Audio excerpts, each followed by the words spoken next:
short in terms of being quorum. So, but we will carry on with the meeting, and then what we'll look to do is get the board to ratify the minutes of this meeting. Predominantly because obviously it's important to sign off on the treasury management. So anyway, we'll kick off. Thank you for all of those who have been able to attend. Apologies, Craig. Sorry, thank you, Chair. Yeah, just some further apologies noted. So apologies from Councillor Jackie Presswood, Staffordshire, Councillor Richard Baxter Payne, Warwickshire, and Councillor Nick Bardsley, Shropshire. Councillor Edward Fitter from Solihull also sent his apologies. Councillor Bob Slay was due to be his substitute, but you just noted that, Chair, for the committee. Okay, and sadly we still cannot get any response from Worcestershire as to the representative for that non-constituent authority, which has been the situation all year. So I don't know. We just need to address that for next year. Because as previously indicated, they do count towards the quorum of the meetings. So if they never turn up, then that is not helping our cause. Just on that point, Chair, just understanding. Because obviously in the past we were all free comings, right? So now the allowances are being paid for the members. So if nobody attended, can't we just say to the Treasury, be watchful? Why are we paying for? No. So it's worth questioning. Yeah, the non-constituent members do not get paid an allowance. So. Okay, that's yeah.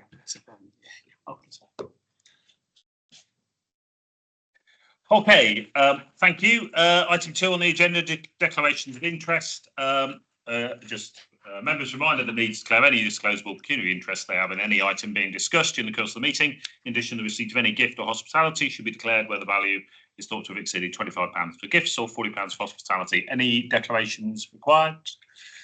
Nope. Thank you very much. Right, minutes of our. Can I ask? Sorry, on that bit. Yeah, I know it's not very much. £25, £40. I know I'd never claim anything apart from my bus pass, which is a national issue. But I'm thinking, is it right amount now? £40. It's there since years. Maybe a little bit more for members if there's an issue. Somebody's given something. Maybe £50. And whoever deals with that ethics part maybe need to. It's £50 on Warsaw. I know. Yes. Some other councils have, but yeah. Linda? We'll take that away. Yeah. But those are the rules as we currently have to operate them. So we can look to, well, we can't look to revise them, but we can. Yeah. That's inquire as to whether they should be revised. Okay, the minutes of our last meeting. This was the extraordinary meeting that was put in place to enable us to be quorum to sign off on the approval of the accounts. So a brief set of minutes. Any questions or queries as to the factual accuracy of the minutes of that meeting? No, do you want me to second the minutes? I have no queries. Okay. Yep. Yes. Seconded. Thank you. Thank you very much indeed. I say relatively brief set of minutes, and we can confirm that subsequent to that meeting, the accounts have been finalised and are available on the Combined Authorities website. I believe. They are. They are. I looked. That is good. Right. Any other matters arising from those minutes? So, I think I've just covered the only principal matters arising. So very good. Right. In terms of the action list, Craig, this is item 5 on the agenda. I don't think there was anything further. Did we have? Sorry, I should have said. Did we have a final report from Van Thornton consistent with the we didn't have dating of the report? No, we didn't have the final copy. We approved what it was here. Yeah. With some adjustments that you were authorized to sign off on our behalf. Yeah. Yes, so we trying to remember the date. I think it was Wednesday before, or the 20th. It was the 20th. We shared a final version on the 20th of December. Okay. By email. Okay. But obviously it hasn't come to the committee. But that can be circulated. Yeah. Okay. Okay. Thank you.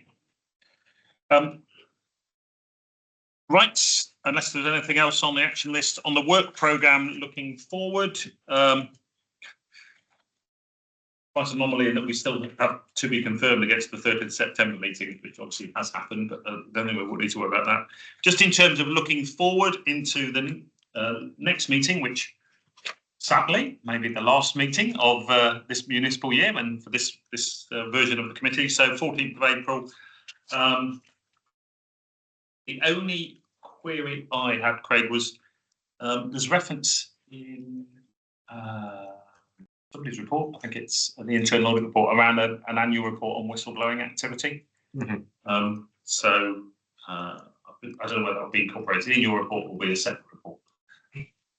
So we can incorporate it now. Okay, all right. Can we just make sure that that is included in there? Just raise this chair on the date 14th of April. I'm just requesting it can be changed before 14th.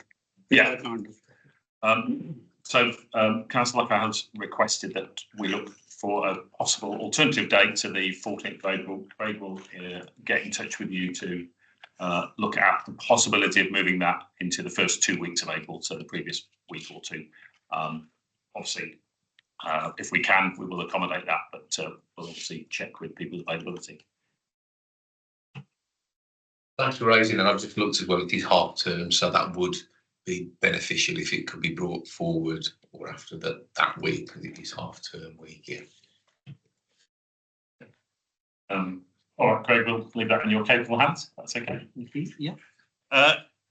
Any other questions around the proposed papers for the April meeting? As you see, it's a pretty full agenda, including the proposed audit plan from Bath Thornton for the March 25 audit. So, anything else? Everybody happy with regards to the forward plan? Okay, so yeah, just include the whistleblowing. That'd be fine. Chair's remarks. I didn't really have much more to say. I continue to attend investment board meetings and main board meetings. We've got a board, combined authority board meeting this coming Friday. So I will be in attendance at that meeting. And I also have one of my usual catch-ups due with the mayor during the month of February. So because we haven't got a quorum today, Mm. so these will be approved by the board on Friday. No, because we won't have had time to get the minutes pulled together and the papers have already gone out for this Friday's Yes. board. Yeah, so it'll have to be the following board, which will be before our next meeting. Or can be supplementary Saturday? Yes, supplementary minutes of this and that's it. It's just speeding up. No, because the papers have actually gone out already for board, so Yeah. it's too late now to issue some late papers for the board when it wasn't on the pre-agenda. Yeah. However, we do have another board in March. Okay. And actually the pertinent paper for today is the Treasury Management paper, which assuming you approve today, subject to it being forward, obviously, will go to board as part of the budget report in March anyway. So the Okay. timing of that still Yeah, works. well, In terms of being able to give feedback from this meeting to the March board when they consider it. Yeah, 14th March is the Yeah. the board after this week. Yeah. The main authority board don't like supplementary papers. I understand. It's fair to say. The final sort of just observation, which just is obviously this is the year where my replacement needs to be recruited and come on board. So I was going to ask Helen what progress, if any, had been made on that. But if somebody could just come back to me on that, that would be helpful to know. Item 8 on the agenda, which is a verbal update from Linda on the papers that you were also sent by Craig. So Craig is, as requested, sending to you the extracts from the board papers, which are the financial updates. And so I'll ask Linda to comment on that. Thank you. Yes, so as requested, you've got a very exciting financial monitoring report that went to the last board. Essentially, just a very, very brief overview on that. It is important as a committee, because you're signing off the accounts, that you actually understand the financial position and what's driving costs or income as we go through the year, so that when you get to the end of the year to sign off the accounts, actually you will see that there's, you know, that those accounts reflect your understanding of what's happened financially throughout the year. So you have had the latest financial monitoring report that Craig emailed you out. They are just for your information, but it would be just useful for me to just take you through a couple of the headlines in terms of the overall financial position. So in terms of the revenue budget, we noted that the surplus, I think, last month is 3.2 or 3.2 million of the surplus we are forecasting in year against the revenue budget. That includes some allocations from our concessionary travel budgets to the balance sheet to protect against the bus network, and those 3.2 million will go into our general reserves, which means our general reserves will be bolstered up to around 6 million by the end of the year. The report also noted that we released through proactive treasury management throughout the year, we released a further £19 million worth of one-off treasury windfall savings in the year, but we have actually earmarked 16.9 million of those for some, I think I say prudent financial risks that we're aware of, that we will hold on the balance sheet to mitigate against. If there are any specific details on that, we can go through in the private agenda, because they relate to specific developments and schemes. So in terms, that's the revenue budget. We have had, and I think I said this last time, we've had confirmation from government. You'll recall that this year's budget and next year's budget was set using the previous government announcement of £250 million award of revenue to this authority. Obviously, and I've reported this risk to you before, that since the change in government, that money, there was uncertainty as to whether that money was then available to us. And I reported at the last board that we have managed to secure against that 250 million. We've managed to secure enough money for the authority to balance our budgets through to March 2026. So that's required me using £116 million worth of funds. We balanced the current year budget, so the 24-25 budget, using 28 million of that, and we're using 87.6 million to balance next year's budget. So that amount of money was £29 million worth of additional funding come from government. There was a Is that on the top of 250? No, 250 is no longer there. It's instead of the 250. Yeah.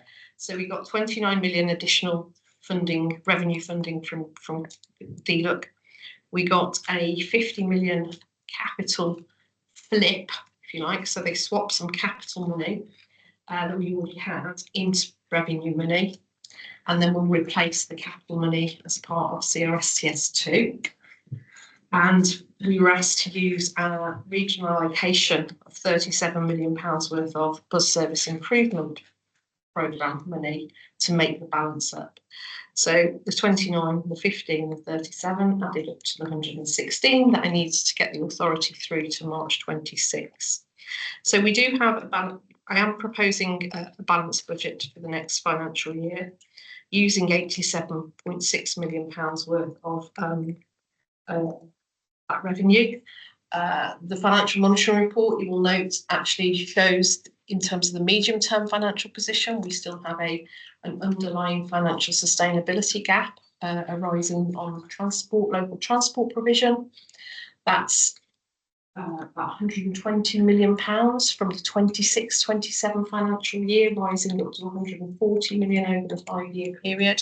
That is something that we are actively talking to your leaders and also government about how do we propose to plug that gap for the 26-27 financial year. But I'm aiming to take a budget report. I'm aiming to take the final board decision around the transport levy, which is the local funding for transport, is a proposal of 3% next year, 3% increase on the transport levy, cash flat member fees to the rest of the CA. There's no preset proposed for 25-26, and that report went to January board as a draft, and I'm hoping that that will be ratified and approved by board on Friday. That will give us the funding envelope within which I can then set the consolidated authority's budget, which will include the final allocations of the integrated settlement money to the March board. So I've got a few hurdles to still go across, but actually, essentially, we're okay this financial year. We've had some savings. It's bolstered our financial resilience, and into next year, I'm able to, at this point, present a balanced budget for next year. The longer term position is something that we need to revisit, and we will be revisiting with your leaders as soon as we get past setting the March budget. So that's essentially the foundations of the current year financial position. The capital programme in there is reflecting latest programmes. There is, should I say, a number of slippage, but reprofiling of capital spend across the region's capital programme. That's not just the CA delivered schemes, it's the local authority schemes as well. We did raise this, Councillor Courts, I think, raised this at the last board. What we've agreed as a finance group is to strengthen some of the due diligence. So when we do capital profile forecasting in terms of what we think we're going to spend next year, individually as finance directors, we will challenge our delivery teams and, you know, red pen anything we think is a bit optimistic.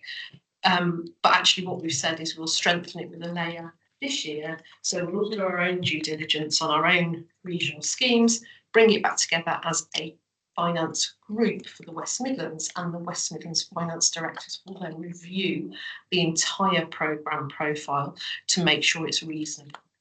Because you will see in there a lot of the programmes have moved backwards considerably, and actually we need to just understand whether that was over optimism on the part of the project managers, or whether there is actually real triggers in there that means we have proper underlying issues or delays.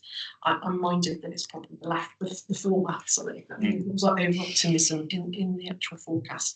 That said, any delays in spend on the capital programme is good news with my Treasury hat on, because it means I keep cash longer, which means I'm able to declare Treasury windfalls around interest received and lack of borrowing. So it's good news in one way, and not so good in terms of actually delivering the capital programme.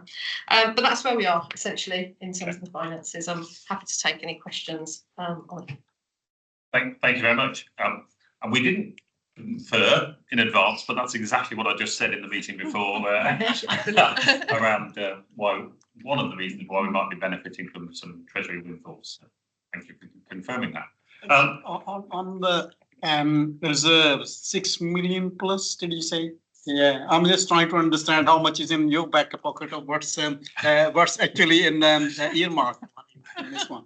Yeah, just sorry in the language. So the report that you've got, because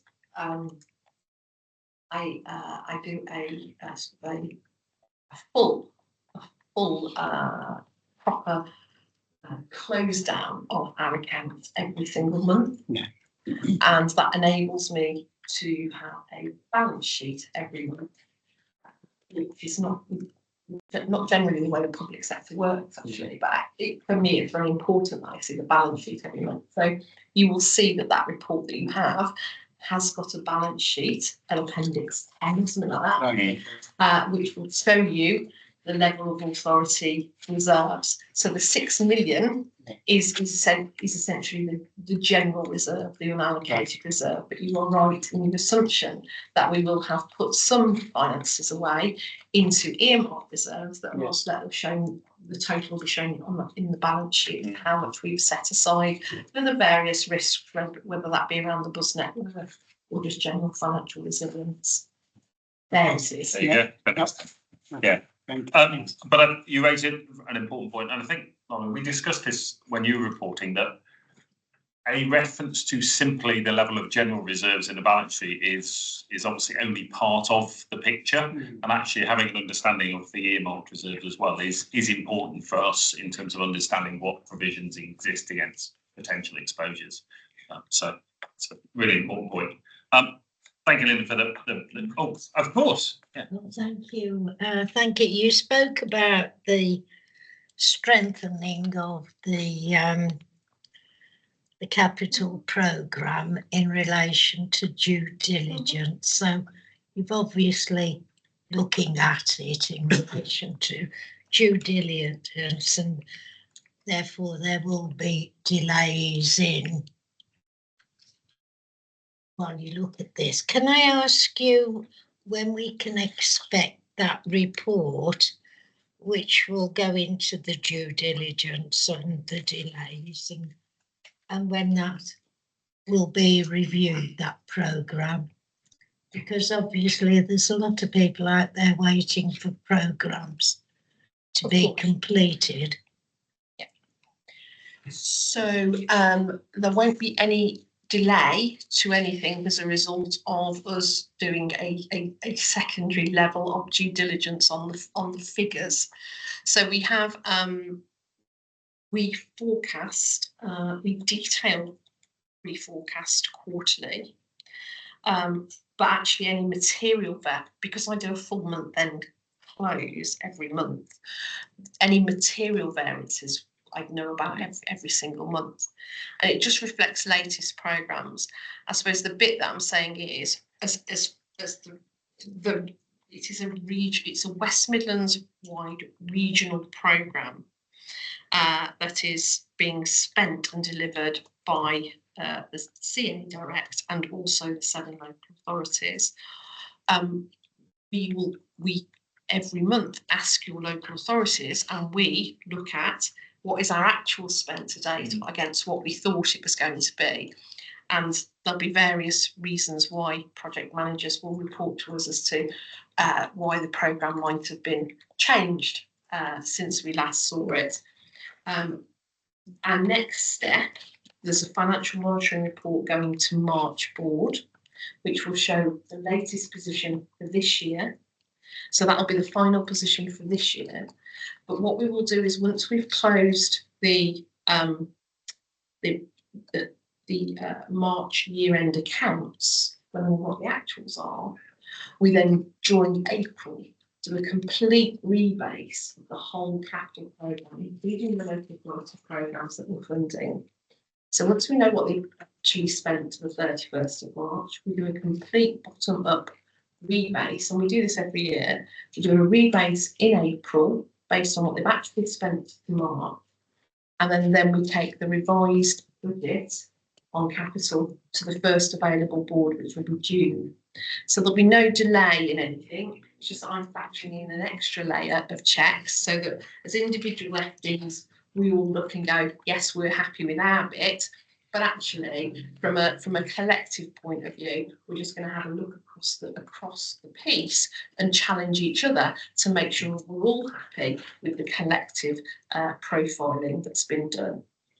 So I'm not expecting it. There won't be any delays to anything as a result of this. It's just an extra layer of checking to make sure that as FDs we are comfortable with the profiles that we've been given. Okay. So just give a tiny bit of context to what we've just been talking about. In the report you were sent, it said that current forecast for the current year is to be 147 million below budget in terms of the capital spend, which is predominantly transport, which is a combination of internally delivered and externally delivered. So, yeah, which is about 25% underspend. So I share Linda's concern that for whatever reason, there is a pattern of over-optimism when it comes to the budget. So if there's a more robust challenge going into how those budgets are being set around the profiling, I don't think it's about, that appears to be the case. If you look in again in the report, it's largely about things moving out in terms of timing, it is not significant underspends on projects or so I think a degree of further robust challenge to those budgets to make sure they are realistic and not overly optimistic, which appears to be certainly a pattern and is being continued into this year. And obviously, just to add, so TDOS, which is the Transport Scrutiny Committee, monitor actual transport delivery of CA funded transport activity at their meetings. So the actual this is just my report just about the money, but actually the physical delivery piece is monitored through TDOS. Yeah. Councillor McCarthy. Is it general over optimism about the capital programmes, or is it specifically around timelines? So is it generally what can be done, or is it that the timeline planning needs tightening up?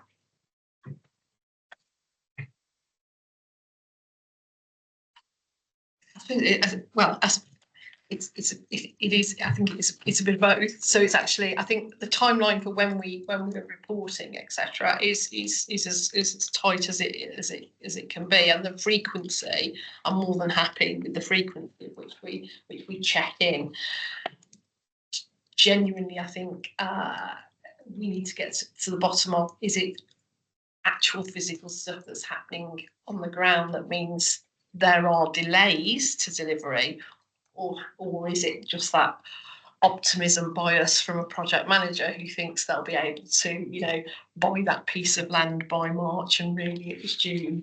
So there is something about the timeline of when people think that, and that's the bit of work that we just need to challenge as a collective, because as I said, that underspend is not just the CAs, this is across the region. So actually what is, and the bit then is actually, if it is over optimism in profiling, we just make sure that it's we get more realistic dates. And I think, as I said, I think we will find that is the reason for it, rather than it being significant issues with the actual capital delivery. I think they've been just more optimistic than they should have been in terms of when they were going to get stuff done, built, sorted. All sorts of things that could delay schemes, whether it be planning permissions or Just going to say that planning permission can be an issue. Yeah, it's not within that project manager's control. So planning committees can decide when it's going to happen. This is a matter that is also discussed at the investment board, where, because obviously quite often change requests need to come through to reflect the reprofiling. So that is another area where there is a degree of scrutiny as to the activities, but I think it's now an issue that is really well recognised and steps being taken to improve on it going forward. Any other questions on Linda's report? I'd say I do think it's helpful. I think, and it's important that this committee, one, understands the numbers, because we are going to be signing off on the accounts in due course, and two, it obviously influences our views as to risk. Where is it that risk exists? Where should we be getting assurance on the activities? And so thank you for reporting that. We'll continue to share these reports with you, so you'll get one for the March meeting, which Linda can then comment on at our meeting, whenever that is then set up. And let's say we shouldn't lose sight of two positive things. One, it looks like we're going to be in a balanced position for this year, or with a small surplus. And secondly, to Councillor Martin's point from a previous meeting, the availability of the Network Stability Grant means that we're looking at a balanced position for 25-26 as well, which was obviously concerning a few months ago. Okay, any further questions on the financial report? I will come back to the one specific area that Linda referenced around the use of the windfall gains in the private session a bit later. Not. Next item is the internal audit update. Over to you, mate. Thank you, Chair, and good morning, everyone. Firstly, just a quick point, Mark, in relation to the declarations of interest that was mentioned earlier. It is £50 for both gifts and hospitality. I think we just need to make a minutes to that. Okay, Let's say, clear. thank you. No problem. Okay, on with the internal update report then. So the purpose of the report is to present the committee with an update on the work completed by internal audit since the previous update in November 2024 and the progress made against delivery of the 24-25 internal audit plan. So it's recommended that you note the contents of the latest audit report and the amendment to the original plan, including the audits which have been deferred or cancelled within 24-25, and also the progress on the implementation of recommendations. So the annual plan was approved back in July, and it continues to be reviewed to ensure that the areas included remain relevant and reflect the risk profile of the organisation. In relation to this, the first 2 quarters of the audit year have been largely considered by the reviews in relation to grant verifications. These are verifications that are required within individual grant funding, and also the deferred 23-24 internal audits within the plan. We've maintained work on key corporate projects, providing some project support and consultancy roles, particularly in relation to the procurement act work stream, contract management working group, and also the integrated settlement work stream. We've also taken a few audits this period, which you will see within the pack, and they were the work that's been completed between November and January of this year, and also the regular recommendation tracking that we complete as a matter of course. There have been, however, due to some of the resource pressures and the additional workload within this period, a few audits which have been cancelled from this year's plan, and also 2 audits which have been deferred into 25-26. They generally are in relation to particular pressures within that area, so they've had to be deferred. The amendment to the audit plan at this point will not impair my opinion for the annual audit opinion within 24-25, which will go into the annual governance statement. So there should be no problem giving that opinion at this point. Appendix 1 is the progress report and the detail of that. At section 2 of that, there is a progress summary table. This highlights the audit work that's already been completed and those audits which you have already seen, including the 4 pieces of substantive audit work that's been completed this period. That is the West Midlands Innovation Programme verification, which we've been able to provide reasonable assurance over. So that grant has been verified. Also, there have been 3 audits. These are the Transport for West Midlands External Assurance Follow-up of governance capital projects. So this was a review of 2 prior assurance reports, which were externally provided by Nexus and Mazars. And what we were reviewing was the recommendation, the implementation of those audits, and also the impact on delivery improvements within Transport for West Midlands. An overall opinion of reasonable assurance was provided, and we found that considerable progress had been made in the implementation of actions to satisfy the recommendations made within both the previous reports. The majority of actions, 55%, were fully implemented, with 45% remaining partially implemented. It's a substantial improvement from what was the case in February of this year, where 43% of Nexus and all of the Mazars recommendations were currently outstanding. February last year. What was that, sorry? February of last year. Yes, sorry, February of last year. So further detail on that will be discussed and can be discussed in the private papers at the end of the meeting. The integrated settlement readiness check was one of the 3 audits as well. So this was an internal readiness check on our way to integrated settlement, which is due from the 1st of April of this year, and in advance of the external readiness check carried out by Deloitte, which is currently in progress. A final report has been issued with an audit opinion of reasonable assurance. We're currently liaising with management, the internal settlement team, to agree alignment of the recommendations made within the report to the wider integrated settlement workstream, and also the external audit work being completed by Deloitte. The final report for that and a position statement will be provided at the next meeting of the committee. And finally, a report on independent training providers. So a review of the adult skills ITPs has been carried out to provide assurance over the management and performance of the independent training providers, including allocation of funding, policies and procedures, monitoring, financial due diligence and procurement. We've been able to provide a reasonable assurance opinion with 1 high, 1 medium and 2 low-level recommendations identified within the report, and a further 1 advisory recommendation.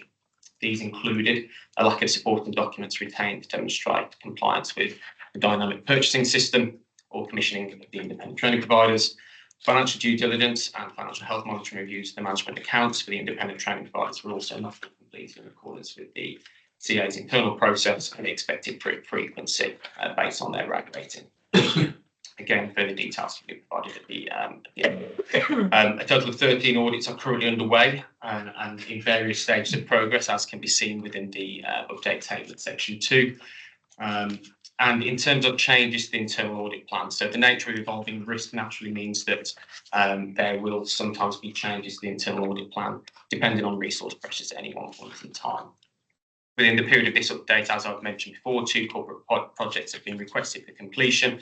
Those are an independent review of WMCA board papers and also some additional work in relation to the external review of capital projects. As such, we've seen, and also, sorry, not as such, also we've seen an increase in relation to the requirement for investigation work during this period. And as Mark has already mentioned, there will be a full update provided within the next meeting of the committee. Figure 1 shows the 4 audits that are due to be cancelled from this year's internal audit plan. Those are asset management, project pipeline, VAT and programme cost management. 2 of those audits, large elements of the controls, are due to be included within other audits already going on in 24-25, with the 2 audits, asset management and programme cost management, to be considered for inclusion in next year's plan. Again, some of those are due to the timings of the audits, in particular asset management within the asset management framework being brought in at this moment in time. The integrated settlement outcomes and evaluation framework review and also bus franchising have been deferred into 25-26 due to individual project areas requiring that to be pushed back. And section 6 of the report is a follow-up of previous audit recommendations. There are currently 28 audit recommendations which are live. The single asterisk indicates a previous extension in the last action completion date, and the double asterisk indicates new revised action dates. I'm not going to go through all of the individual recommendations which are currently outstanding, but they are in relation to the investment programme monitoring evaluation audit, the adult education procurement audit, the Longbridge Park and Ride follow-up audit, the information at bus stops audit, and the UK Shared Prosperity Fund audit. Something that is to note is that we have raised concern regarding the number of audit recommendations that are now not being completed within the timescale set out within audit reports. We are considering approaches to support and address where delivery is not being achieved of these. A couple of ways that we are likely to do that is that we're going to work closely with action owners when actually setting actions within audit reports to ensure that they are achievable and realistic. This is when we would expect recommendations to be implemented by, whilst also ensuring that those risks are mitigated and that they are done so efficiently. But also we will be escalating actions to the business management panel, which is an internal governance panel, which can then also escalate them onto executive board.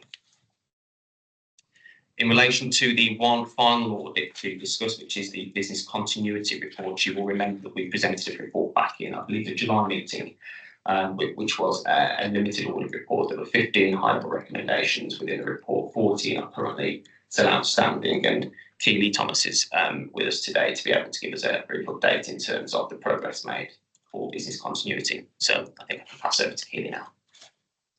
Thank you very much. Welcome. Yeah, and one of my queries was, says the action date of August 26, which felt somewhat extended given the number of recommendations and the extent of them. So yeah, I'm assuming that it's not when most of these will be addressed, but anyway, we'll listen to what you have to say.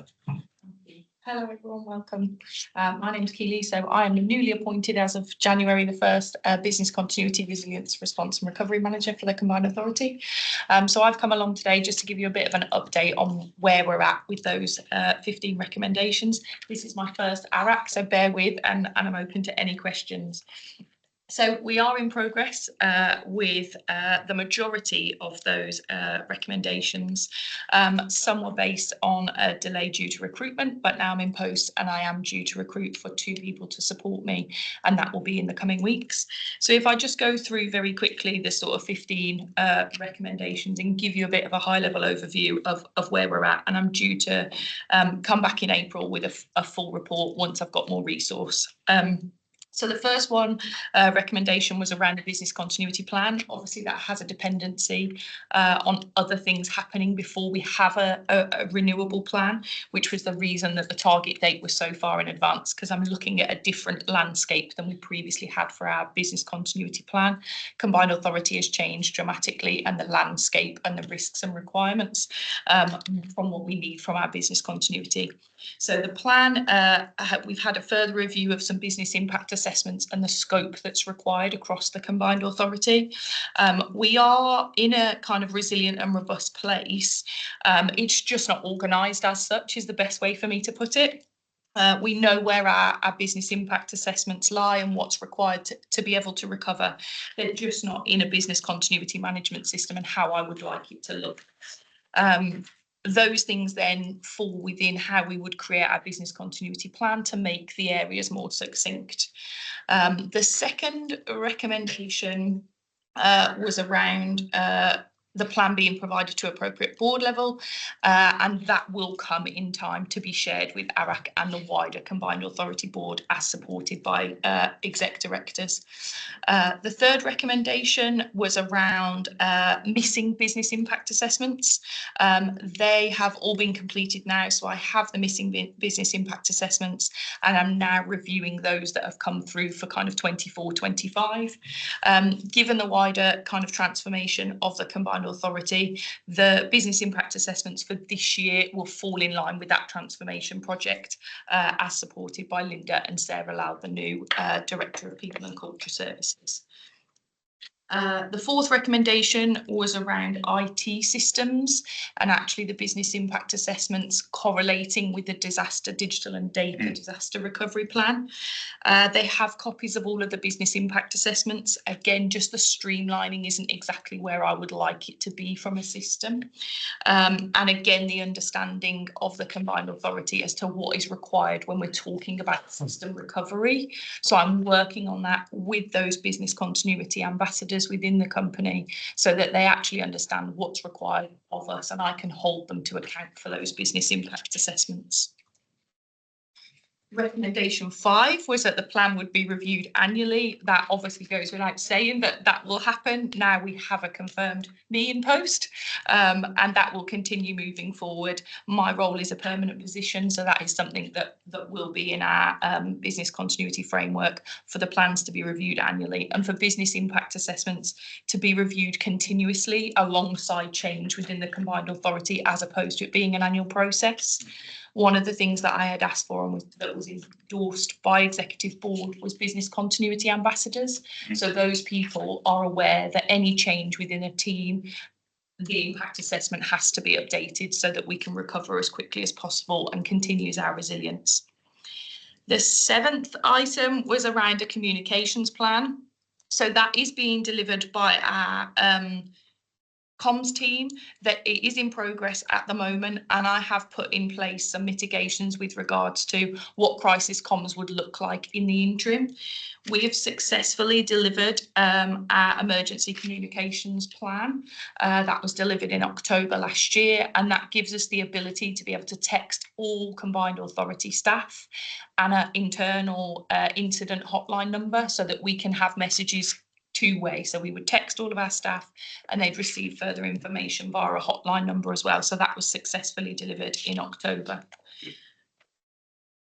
Item 8 was to ensure the business continuity policy or framework was approved again at a board level. So I have a draft plan now. It's being looked at by some internal critical friends, let's say, to just make sure that I've encapsulated everything, because looking at the landscape of the combined authority, it needs to address all of the areas.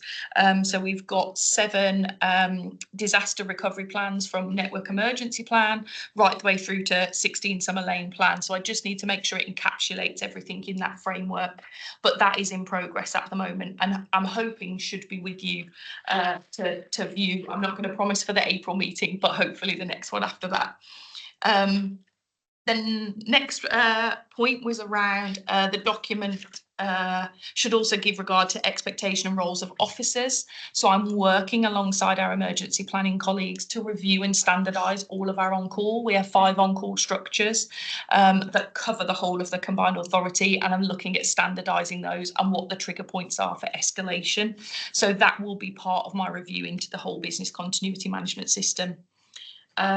Recommendation 10 was about the strategic risk register. So I've been working with Peter and we've made sure that that is 100% accurate now.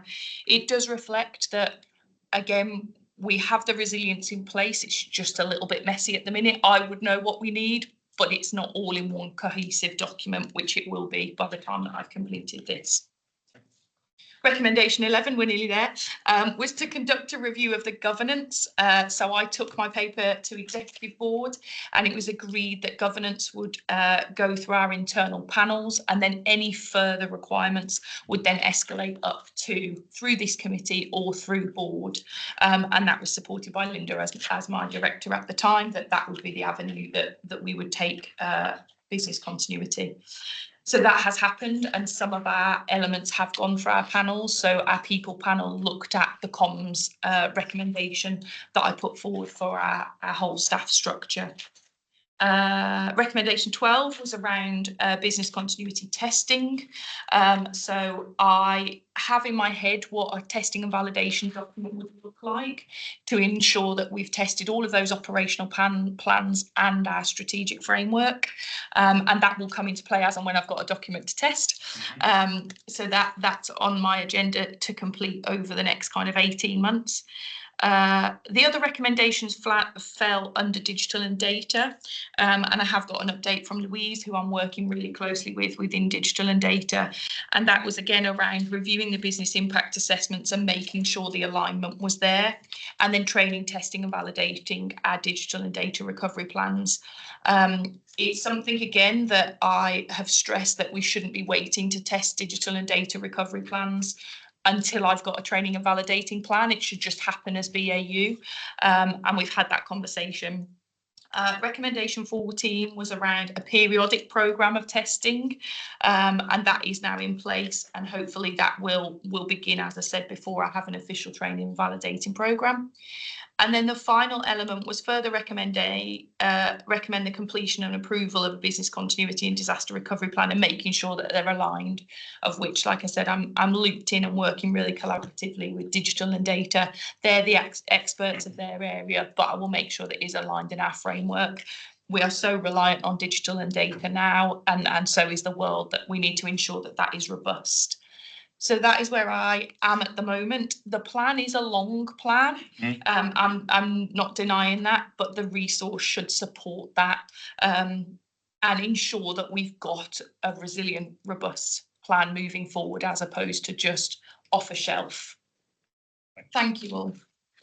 Thank you very much. Thank you. Very comprehensive. First of all, welcome. It's really good to have you within the organisation, somebody who is absolutely focused on this. Yeah, you're right. This committee was concerned by the feedback from the audit and the number of recommendations and the importance of the recommendations. I suppose two other very quick observations. One, I'm a great believer. Yeah, having a plan sitting in a folder on a shelf is really, okay, it can tick a box for you, but that's not what it's about. It is about comms, and it is about testing. And therefore delighted that both of those seem to feature pretty heavily in what you're saying. So thank you for that. Any other questions? Yeah.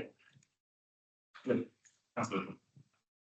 Yeah, again, welcome, and thanks for that great in-depth update. I welcome how you've got that ambassadors and people knowing that, and you're talking about when things change within teams, people change, that's being updated, and that's being built in as business as usual. Can you just sort of talk about where in the planning, once there's a lot of internal getting things ready and put together, is there anywhere within the plan for how that then links in? And I would suggest not to wait until the end of the internal stuff's all done, but making sure you bring in external partners in, and just talk about how that touches on external. Something recently within the Barclays have had an issue recently over the weekend with payments and stuff, and that's impacted on certainly myself with being a pensioner for West Midlands Fire Authority and stuff. So I see things like that. If our digital and data, making sure that I'm sure how does that impact on any of our external partners, and how are they engaging in those areas to make sure that we're all working together. Really good point.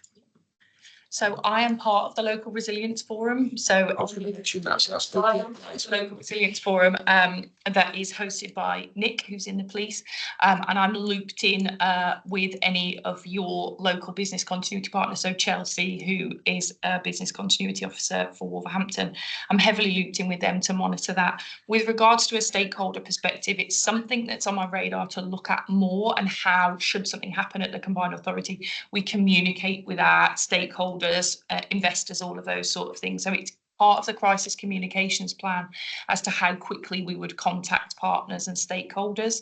Part of our business impact assessments asks our teams to highlight what stakeholders, third parties, they would deem critical within any of our, if we needed to hit a response phase. So it's on my radar. It's something that we probably need to broaden out, but it's definitely something that is on my list to be able to make sure we can communicate with anybody who has any interest in the combined authority. Great, that's really reassuring. Thank you. That's not. Oh, thank you. My question is to Matt Dean, and regarding the report, I've got two high-risk recommendations to ask you about. The first is the Longbridge Park and Ride. There's a high-risk recommendation on that. It was supposed to be sorted, I think, September 24, but it's still there. We need assurance that this is actioned in the newly agreed timescales. Can you assure me that there'll be no further slippage and that this will be done? Thank you. Thank you, Councillor Martin. Actually, it's an excellent question. It is a concern, and it is an audit recommendation that has been outstanding for some time. The initial audit was actually within 2022. The audit recommendation was initially made. There have been significant pushbacks, multiple, with this recommendation. It is something that we are continuously seeking assurance over ourselves. So the answer to the question is that the most recent update is that it will be completed within the next couple of months of this year. That's the most assurance I can give you at this moment in time, but we are working with our partners to ensure that we can get that contract signed, which is the major stumbling block. It is in relation to the contract approval report, and actually gaining that evidencing the approval of when the initial contract was agreed. So colleagues are in the process of doing that, but I'm more than happy to bring an update as soon as that's happened. Well, I think we might go to the level of, if it's not complete by September, we would request that whoever is responsible for implementing this action be asked to come to this committee and explain. Okay. Thank you, Chair. And the second risk, high risk, independent training providers. The overall opinion is okay, but one high risk is the evidence in compliance of the procuring the training is quite a serious risk and needs mitigating as soon as possible. Can you give assurance that this will be done, carried out? Yeah, so in relation to that particular risk, I think some of that is within the private session, the actual recommendation within this year's report, but it does link into something within this audit report, the progress report, which is actually another recommendation. So if you look under adult education procurement, there is a very similar recommendation in relation to due diligence and financial due diligence checks of independent training providers. So it is a key theme that we've pulled out. I understand that there is a new dynamic purchasing system, which is currently being devised within the skills funding. So I understand that there is going to be a new financial due diligence process and that it is going to be beefed up significantly. So I understand the team are currently working on that. We'll pick up the detailed recommendation in private session if that's okay. Okay, yeah. Any further questions, Keely, on the, obviously look forward to receiving your report for the April meeting. Obviously, it's helpful if you can give us a written report in the papers, but thank you for the very comprehensive update at this stage. And then further questions for Matt on his report? Obviously, two things, Chair. I was originally thinking of why isn't this private report on the first place. Then I realized we had the difficulty previously on particular issue. It came some times ago. And so now I understand it. My grumble, there's no objection. The wording of recommendation I already mentioned to you. The way it's written, it's not very helpful. I ignored it all the time as it comes, but I think it's a time we put it right. The voting requirement on page 11, it says, are required to vote in favor. We are required to vote. That's it. How we vote is our business. We're not told how to put a thumbprint on, right? I'll pick that up with the monitoring officer. Yeah, if you could. yeah, it should be. Oh, it can be politely said. Yeah. You are requested to vote for in favor. That's probably better way of dealing with it. So I presume we're allowed to abstain if we Yeah, we have right. That's why. Yeah, otherwise we are not here just to And put a we thumbprint. And I also presume that we can ask for a named vote. If We can, yes. Technically, we can, yes. On any issue, we can ask. Okay, I think Linda will pick that up with the monitoring officer and we will look to amend the recommendation, the wording It's of the wording. the voting. It just requirements. bugged me up every time I see it. Oh wow. Oh, I see. Okay, Very good. thank you very much. My own comments, myself and Matt had an opportunity to go through his report in advance of the meeting, so which is really helpful. Obviously, it's really important from this committee's perspective that despite some of the audits being deferred or integrated in other parts, it doesn't impact on your ability to grant your opinion. So I'm pleased to note that. One very specific point in the Treasury report, it says that there will be an internal audit review of Treasury. But it's not included in the plan for this year, so we just need to make sure there's an understanding consistency there. So if you look in the report we're going to look at under item 12, it does reference internal audit assurance around Treasury activities. Okay, so in terms of the assurance over Treasury management, it would be with key financial systems now we're producing a biannual assurance. So it would be Treasury management will be next year's, and then we've had 3 within this year's audit plan. I understand. We just need to make the wording consistent between the two reports. Talked about the whistleblowing, talked about the timetable. I didn't have anything else. So, any other questions? If not, the 2 recommendations are to note the contents of the report and note the progress on the implementation. Are people happy to with those recommendations? Right. Oh, yes, it will. Yes, it will. Okay. Yeah. Thank you very much, Matt. We'll come back to you in the final section. Okay. Strategic risk update, Peter. Welcome. And thank you again for the very helpful PowerPoint summary of the very detailed spreadsheets. So over to you. Thank you very much. So this update reflects the Executive Board's discussion around the strategic risk register on the 18th of December. I'm not going to repeat the key messages which are in the slide deck as you noted, but there are a couple of sort of operational or procedural points I think it would be worth me making. The first is, again, as you noted, the risk register is quite extensive. There's a good 14 pages there. When I presented this to the Executive Board, I actually presented it to them in a Power BI format. So it was a Power BI dashboard that they received, and that meant I just sent them a link. They clicked on the link. They were then able to sort of see the whole risk register, sort of look at it, sort it by sort of high, medium, low, types of risk category, etc. They found that particularly useful. It also meant that I didn't have to include so many pages in the documentation. I'd be very happy to do the same for the audit committee if you thought that would be useful. can say there's no sort of specific training required. It is just a link that will be sent as part of the pack, and then you'll be able to sort of explore those risks. But I will leave that up to you to decide whether you think that would be useful. Can we pick that up offline and then you and I do that, and then I can make a I'm recommendation? very happy to do that.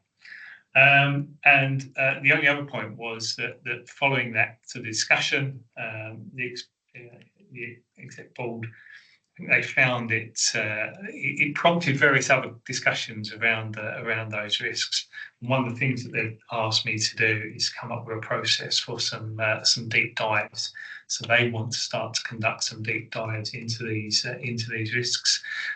They want to sort of start to look at some of the quotes stickiest sort of risks, those that have been around for some time and don't seem to have perhaps sort of shifted. Really sort of get under the bonnet of them and understanding what those risks are, what's really driving those risks. And that will be done, and I'll sort of hopefully that will start to see some real sort of shift in our perception of some of these risks, our understanding of some of these risks, and what's being done to bring them under control.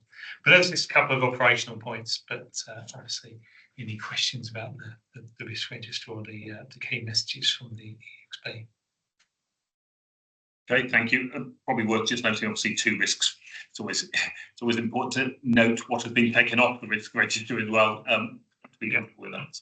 Yeah, there's 2 issues there, 2 TFWM issues that have been removed from the strategic issues log, and that are sort of now being managed operationally.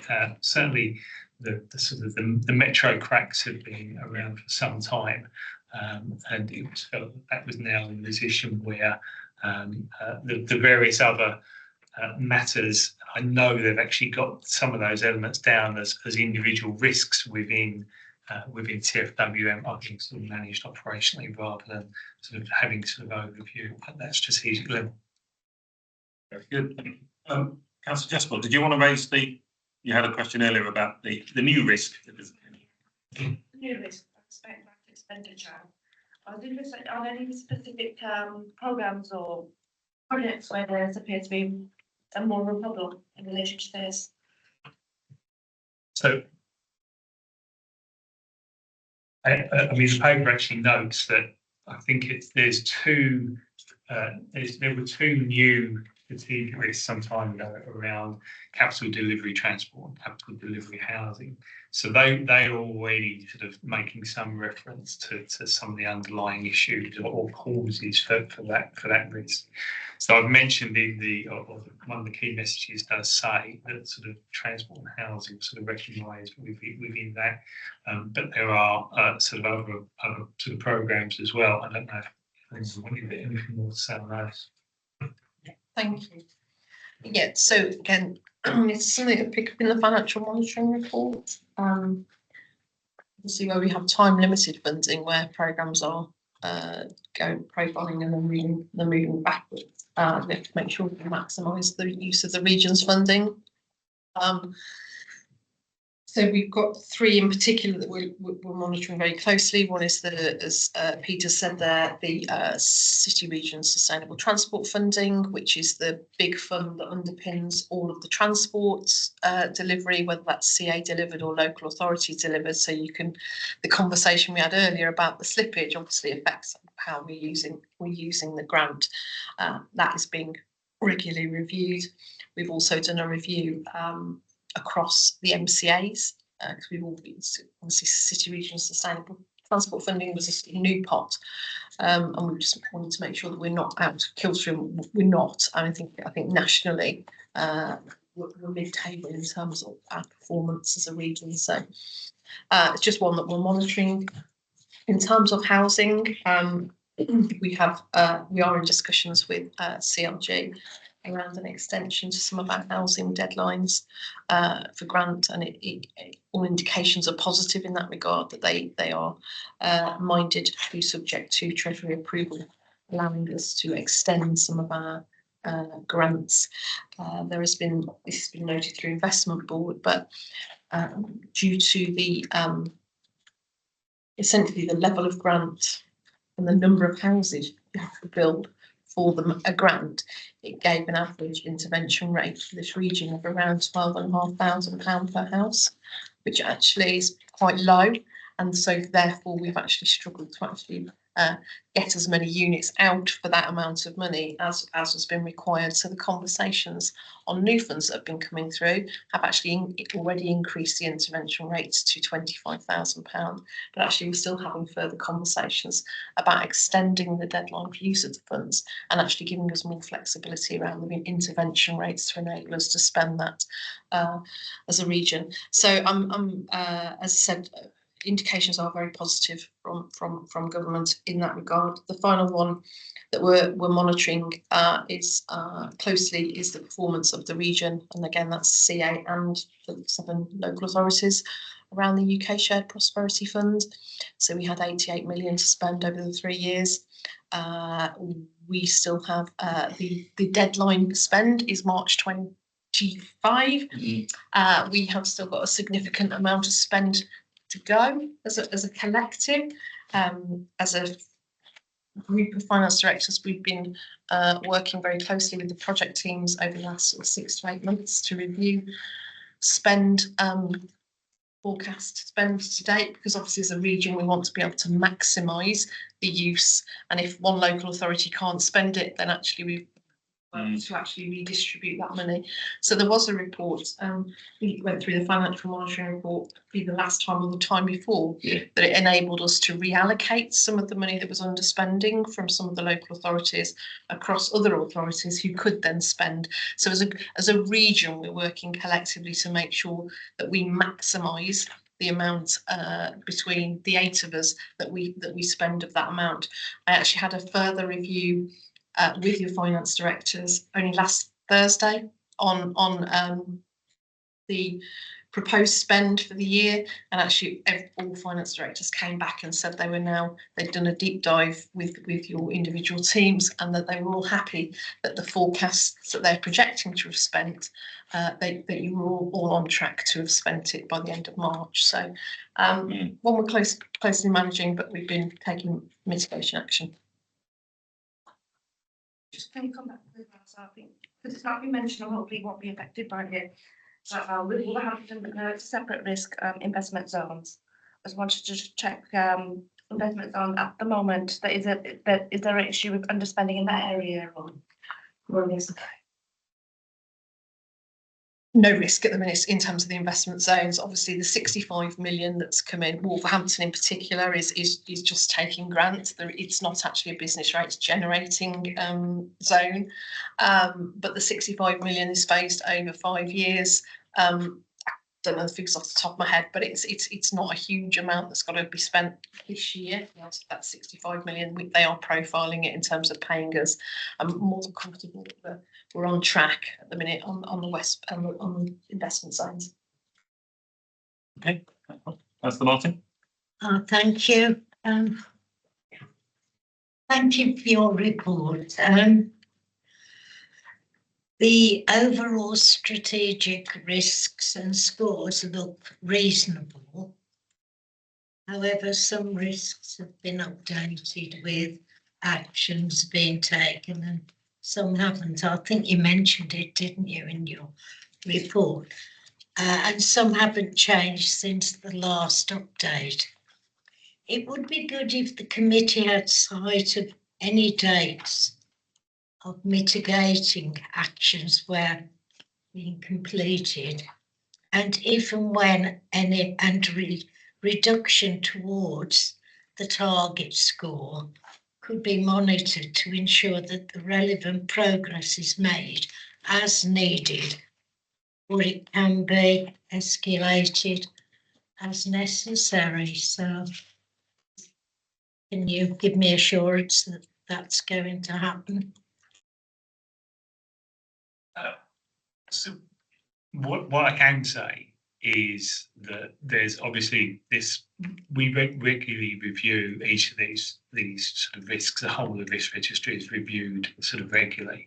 I think that these deep dives that they're now asking for will help us to sort of focus on those areas where there perhaps hasn't been as much of a movement as we might have expected. I think some of the others, I think it perhaps reflects some of the strategic risks actually. Some of them are very sort of big, very broad. And actually what often happens is the underlying calls will change quite regularly. So if you think about there's a sort of a people risk there around capacity and capability. This quarter or this year, that issue may be X, but actually what really happens is that the underlying cause of our capacity and capability concerns next year will just sort of change. It's unlike a normal risk register where you might have a single cause, you can put certain controls in place, certain actions in place, and then that risk will always sort of come under control. Some of these are very big, very broad, very sticky sort of problems that sort of go on sort of a journey. And I think we just need to get into the bottom of what precisely is driving our concern for some of those, and making sure that we know what we're doing to sort of bring those under control. For some of the others, I think investment zones, for example, you mentioned there. There's been a clear journey of what our original concerns were. That when it became something else, we dealt with that. It's a lot clearer the steps that we've gone through. But some of those other risks, information security is another one where it can be so many things. And actually, I've been having sort of conversations in the last few weeks to try and sort of split out exactly what is the activity, the concern, and how do we sort of give ourselves some confidence that we know exactly what it is, what we're doing about it, and how we sort of bring those things either under control or in a position where we can sort of monitor them more consistently. So it's an unusual, it is a very, I think it's quite an unusual risk register in that way, because it has some sort of very big, very sort of sticky areas.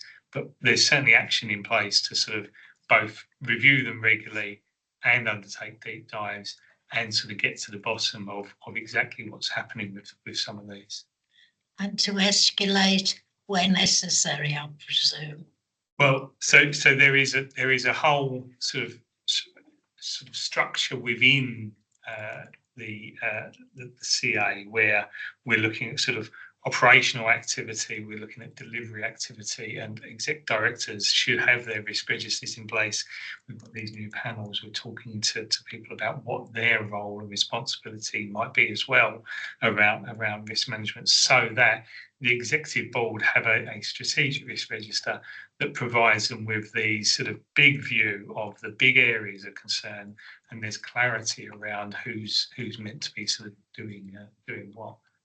But certainly this is an opportunity to sort of hopefully give you confidence that that's all being done, so that sort of Mark can provide assurance to the actual WMCA board that the executive are sort of recognising what their strategic risks are and are putting in place activity to bring those under control. Thank you. Councillor, Just to understand how the risks are reported to the board, I mean, there's various levels within the structure where lead managers should be dealing with these things and so on. So I'm just trying to understand how often it is being reported at the first lower level. Then obviously it has to be up to Linda's position where the board needs to check it. So I'm just trying to understand, is there a set pattern of this timetable, how that goes to the board? So the only sort of timetable, the only sort of structure that is sort of dictated to everybody is firstly is the audit committee. So I work back. So where are the quarterly audit committees that I need to report to? That gives me the time frame to know that there will then be quarterly updates on the strategic risk register to the executive board. So they see it quarterly. So they will undertake a quarterly review of those. That's what I was looking for. The important step that I was sort of saying is that I think that I've not yet works out a process for these sort of deep dives, but that will give another opportunity for the executive board to sort of look at some of those risks more in a bit more sort of detail. But below the executive board and at a sort of program level or an operational level, we set out what we want people to do. What we don't do is sort of set out a sort of a time frame that they need to sort of undertake those reviews in order to fit into what do I produce for the executive board and for yourselves. Thank you. Obviously, our minutes go to the main combined authority board, so they know that we are reviewing these every No, quarter. just Right. my understanding was is even before it comes to us, Oh, yeah. the relevant manager should be made aware you've got the risk here. Yeah. So they can Oh, yeah. start looking into Yeah. how to mitigate it. That's Yeah. the point I'm making. So if that's earlier at some stage, it's mentioned, there's a risk. I know they mostly know, but Yeah. it's just reinforcing that you need to deal with it. That's the issue Yeah. before it goes. Yeah. Yeah, thanks. Sorry. No. Any further questions for Peter? If not, I think we're just the recommendation. We obviously asked to note the key messages as set out and summarised and discussed. Rose, your microphone is on. Sorry, we're required to recommend note the report. Thank you. Oh, Richard. Wayne, you can do it. Thank you. That's what I couldn't do. I didn't bother otherwise.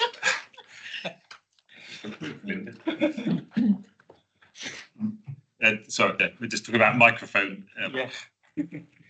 Councillor Martin. Right, item 11. We're a little bit behind schedule. I think so. Maybe I could just ask you to just summarise your report. Thank you as ever for producing it. Everybody. So I'm presenting the programme Assurance Insights report today. The purpose of the report is outlined in section 1.1. Just as a brief reminder, WMCA Single Assurance Framework SAF is a combined authorities and project management life cycle for major projects funded through devolved funding. The report specifically details the HMT equivalent assurance and appraisal reviews that my team then undertakes independently of the delivery teams on behalf of the Section 151 officer and decision makers. So the analysis is provided through the report, and the summary of the reporting period, which covers quarter 2, summer 24, is then summarised in section 9.120. There's no significant risk to report, but I'm happy to take any questions. Very much.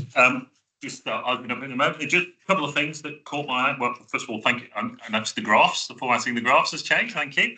With trend lines on. A couple of things that just caught my eye. One was on, I suppose it's 9.117 around CRSTS and rebasing activity and number of change requests coming through for that. At one level, it's good to see the change requests coming through, but it's just a reinforcement again of the same topic, which has come up 2 or 3 times in this meeting around reprofiling of activity in that area. So I know the investment board have been pushing really hard to get those change requests through to you, and I think they're all, with regard to Solihull and the transport ones, most of those have now come through, have they not? Yes, so this is over the summer period that we have seen those change requests coming through now. So again, the most recent update that's been presented to executive is showing that the change request process is embedded, so at least it is showing that control, that the reasons for the changes are being captured. And as part of the change request review, we would look at any previous change requests which have been submitted as well to understand the compound impact. Very good. And then 9.119B, you, if anybody's followed all that, on page 96, that's maybe an easier way of doing it. There's a reference there to project planning in some areas being less mature and 5 business cases being withdrawn. Do you want to just give a bit more colour on that?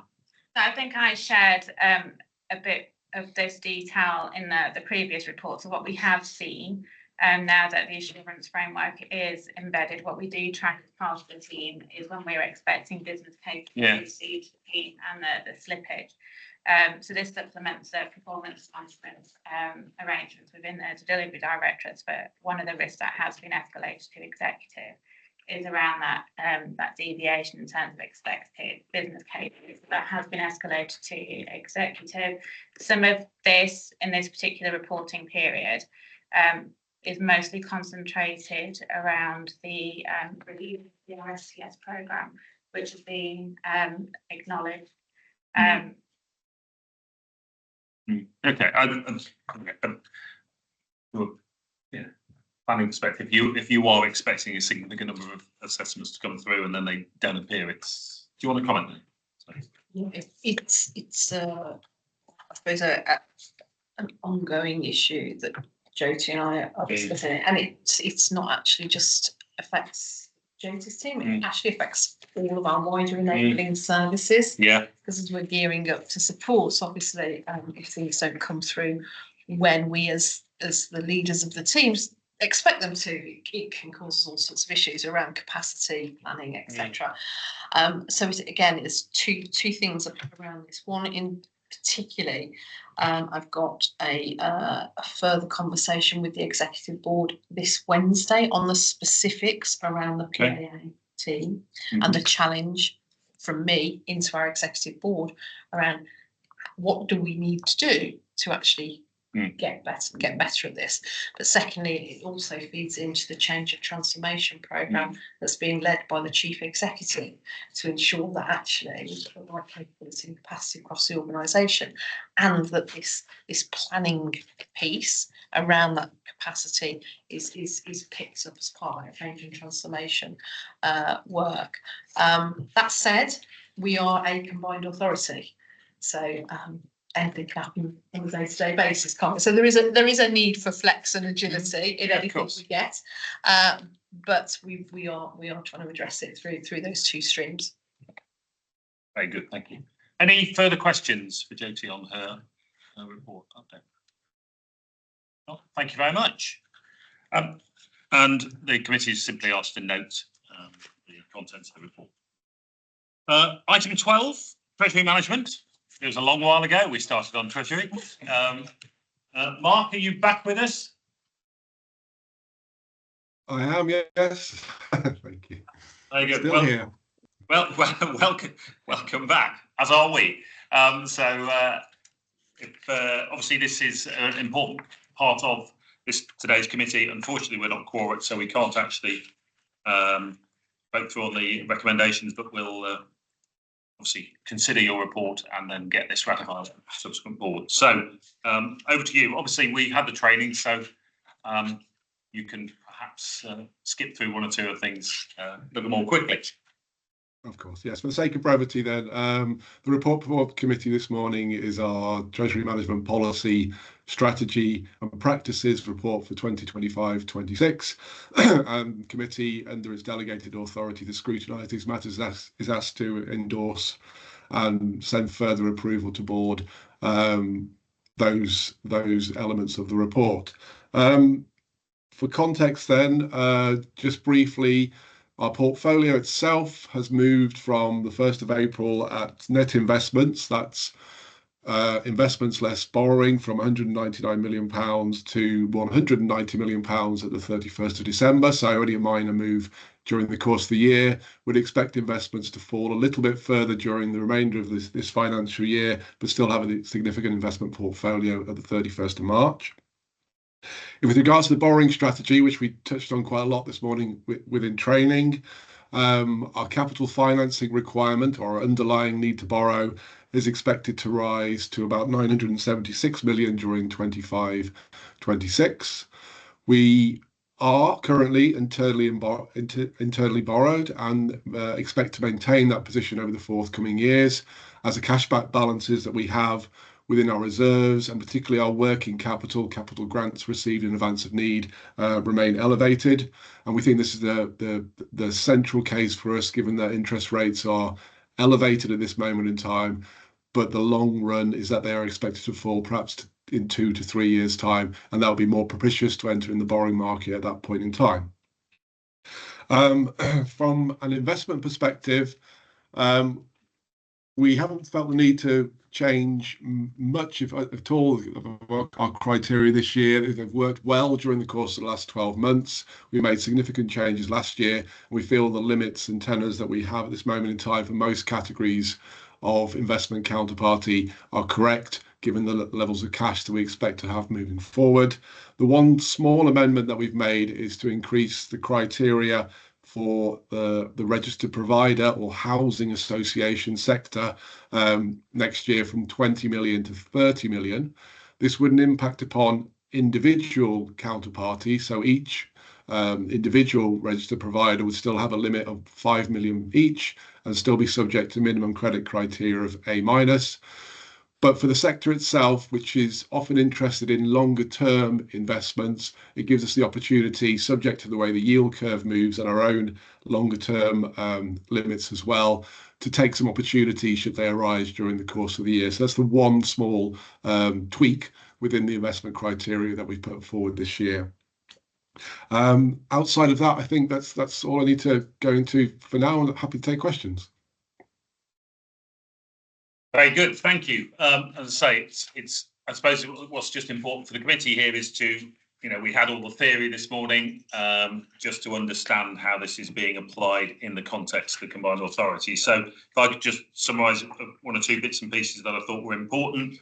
2.4, committee will note there are no proposed changes to the actual policy statement. As Mark has just highlighted in 3.3, you've got the single proposed change to the application of the strategy, which is around the 30 million increase from 20 to 30 million in terms of the registered providers.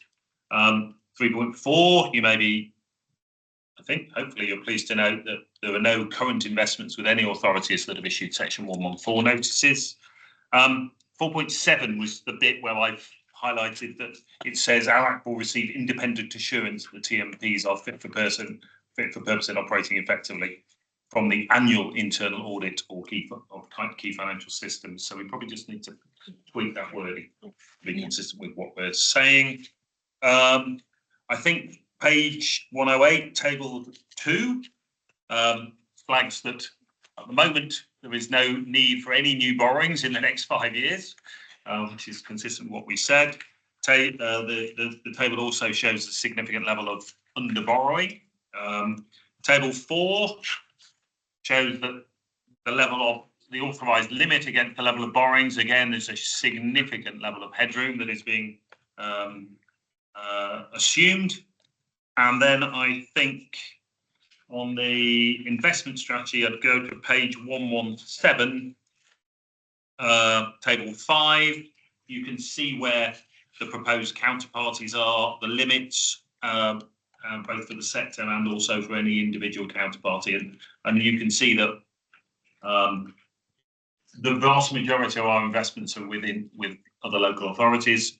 There is a counterparty limit of 30 million against any individual counterparty. It's good diversification of the risk of around that 700 million.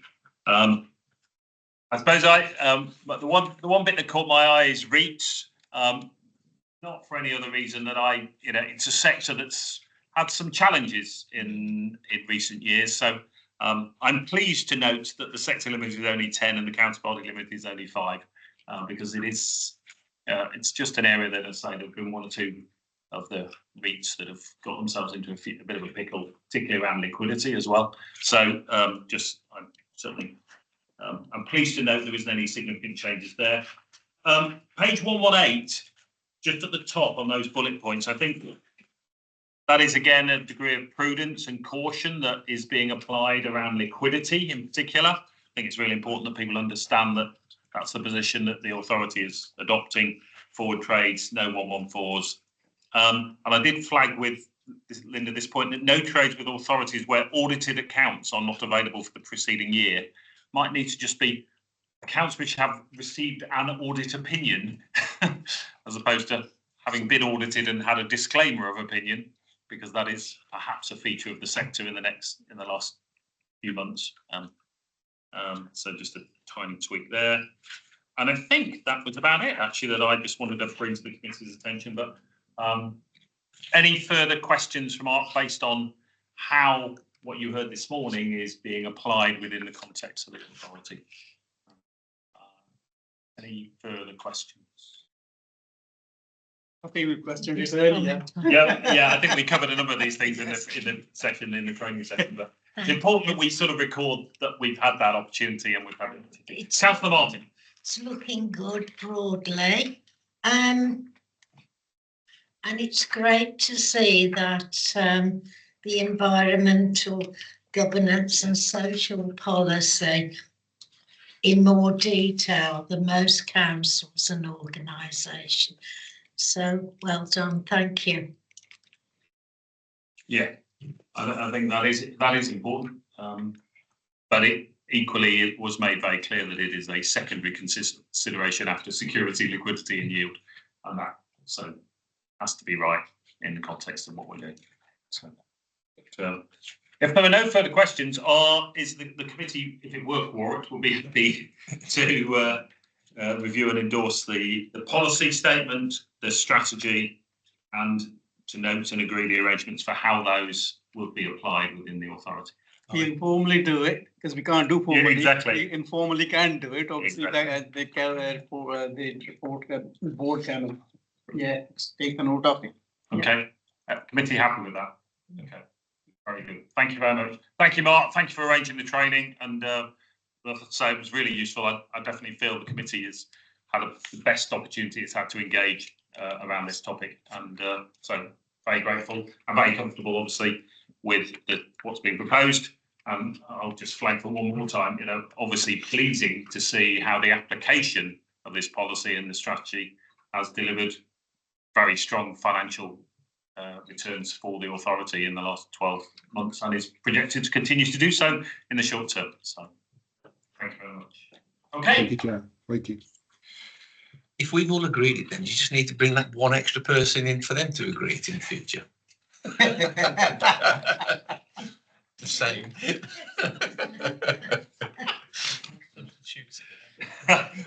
Yes, I'll think. Probably not, but yeah.